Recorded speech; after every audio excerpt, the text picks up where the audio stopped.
कशाचं काय गाव बरे गाव गाव सोडू नका. एवढा भयानक परेशान झालोय मित्रांनो उन्हाने, शब्द नाहीत माझ्याकडे. त्याच्यामुळे हात जोडून विनंती आहे, हा व्हिडिओ कंपल्सरी बघा, कंटिन्यू बघा आणि कुठेही स्किप करू नका. कारण एवढी घाणेरडी परेशानी झाली ना, शब्द नाहीत माझ्याकडे तुम्हाला सांगायला. म्हणजे 7:30 पावणे 8 वाजतात तरी हे बघा कंटिन्यू. तर मित्रांनो नमस्कार, आदाब, अस्सलाम वालेकुम, जय महाराष्ट्र. कशा सगळे. मी आत्ता आलेलो आहे एका ब्रिजवरती उभा आहे, घरी चाललेलो आहे. वेळ झालेली संध्याकाळची 7:30. आणखीनसुद्धा इकडे तापमान जर बघायला गेलं तर 40-41 डिग्री सेल्सिअस तापमान आहे. तुम्ही सांगाल की हा पूर्ण याने फेसला असं का केलं आहे. कारण परिस्थिती ह्या टेम्परेचरमध्ये एवढी भयानक झालेली आहे इथे की शब्दातही वर्णन करता येत नाही मित्रांनो. मी म्हणजे ते असं झालं आहे की वय 16 आणि बाहेर गेलं की आंधळा मारते डोळा.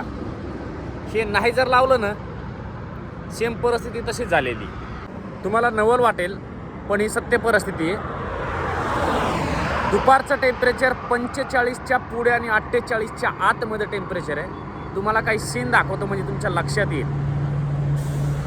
कारण आत्ता सध्या 7:30 वाजलेत, 7 वाजून 24-25 मिनटं झालेत. 7:30चा टाईम आहे आणि एकही माणूस घराच्या बाहेर नाही इकडे. उगं जे काही थोडंफार किरकोळ जे लोक आहेत येणारे जाणारे तेच.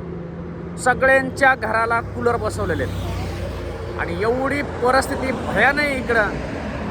आणि मी तर हे बघा पिनवरती आलेलो आहे गावावरनं. येताना काय वाटलं नाही म्हणजे ज्या वेळेला आम्ही पिंपळगाववरून नेकनूरला आलो, नेकनूरवरून परत आम्ही शिर्डीला आणि शिर्डीवरून इकडे परत येताना जो त्रास झाला मला, माझ्यासोबत जो बच्चन होता तो किमान 8 दिवस माझ्यासोबत थांबणार होता. पण परिस्थिती अशी उद्भवली की त्याने टेम्परेचर पाहून पळ काढला येतो. कारण एवढं भयानक आमचं अंग शेकलं त्या दिवशी. माझी अख्खी स्किन जळाली. दाखवतो तुम्हाला, हे बघा, अख्खी स्किन जळाली माझी उन्हाने. आणि बुटामध्ये तर असं होत होतं की शूज घातलेले, त्या शूजमध्ये चटके लागत होते. प्रत्येक स्टॉपला 10 मिनटं आम्ही बाटली घेतली, कितीही चिल्ड, तर प्रत्येक 10 मिनिटांनी आम्हाला दुसरी बॉटल घ्यावा लागत होती. म्हणजे एवढं भयानक टेम्परेचर होतं.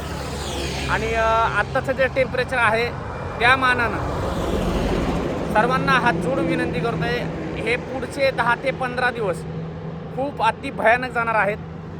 मला तर वाटतंय की किमान आता ह्या कामामध्ये इकडं फिरणं मुश्किल आहे. कारण सकाळी 6 वाजता निघून 12च्या आतमध्येच घरी यावं लागतं आहे. 10 वाजल्यापासून 39-40 डिग्री सेल्सिअस तापमान सुरू होतं आहे आणि 1 वाजता 45 डिग्री सेल्सिअस तापमान आहे 1 ते 4 पर्यंत. मग विचार करा तुम्ही. त्यामुळे काळजी घ्या सर्वजण. सर्वांना विनंती आहे, काळजी घेऊन घराच्या बाहेर पडू नका. शक्यतो डोक्याला रुमाल बांधा. पाण्याची 1 बॉटल कंपल्सरी सोबत ठेवा. त्याच्यामध्ये ग्लुकोज डी टाका. आणि वयोवृद्ध जेवढे लोक आहेत त्यांना हात जोडून विनंती करतोय, घराच्या बाहेर पडू नका. हे 8-15 दिवस खूप कठीण आहेत.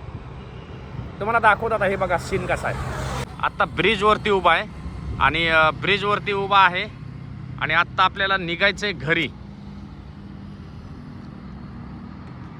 हे बघा ब्रिजवरचा.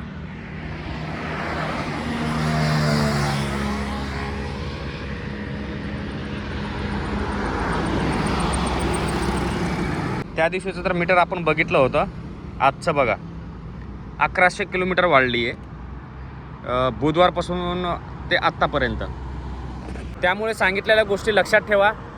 आपल्या घरातील लहान मुलांचा, वयोवृद्धांची आणि स्वतःची काळजी घ्या. शक्यतो काम असेल तरच बाहेर पडा. जर कोणी शेतात जात असेल तर 1 पाण्याची बॉटल आणि डोक्याला रुमाल हे कंपल्सरी ठेवा.